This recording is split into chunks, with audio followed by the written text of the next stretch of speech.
Will the Trump and Vance administration usher in the digital ID in the control grid? Let's take a look. So in my previous video, I covered Trump's executive order on the Genesis mission.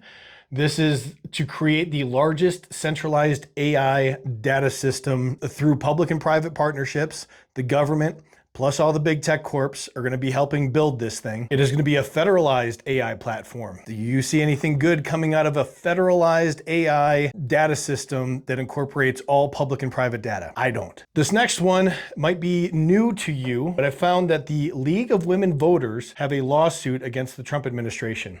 They are alleging that during the whole Doge thing, the Trump administration is creating a national citizen database. This lawsuit accuses the DHS, the Social Security Administration, the DOJ, Doge, of building a national data bank. It centralizes the most sensitive records of all US citizens. And the lawsuit is claiming that it bypassed all the safeguards of the Privacy Act of 1974, the E-Government Act, and the Federal Information Security Modernization Act. So this is an outline for a far-reaching national surveillance, probably will be combined with the Genesis mission, but the lawsuit is still ongoing to find out all the facts about that. So next, we have the relationship between the Trump administration and Palantir. Palantir has a bunch of government contracts, especially defense contracts. There is a special relationship between Vance and Peter Thiel, the original creator of Palantir.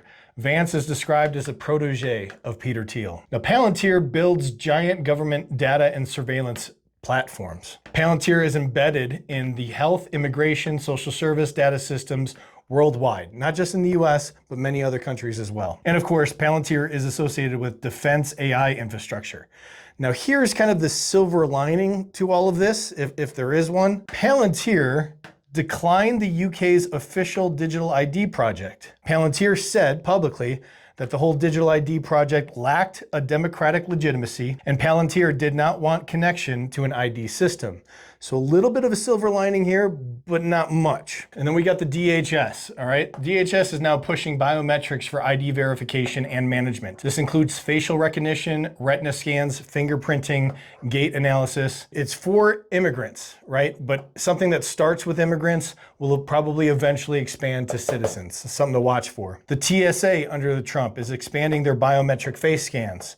You can opt out for now, all right? Anytime you're in a line and TSA looks at your ID and tells you to stare into the camera for a face scan, you just say, I want to opt out. I don't want to do that. It's still allowed. Highly recommend doing that right now. And a couple other silver linings here with the Trump administration that kind of throw a wrench into saying that they're going to completely usher in a digital ID and control grid.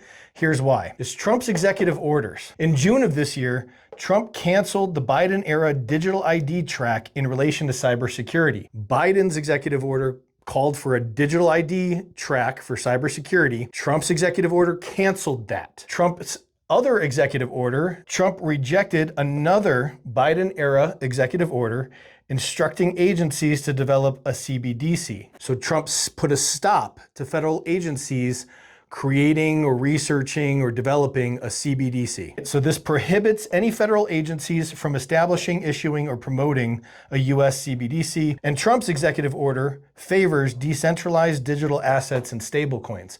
So a little bit of a silver lining here that instead of a CBDC, he's preferring the decentralized crypto. But a thing to consider here, again, these are just executive orders. These aren't laws.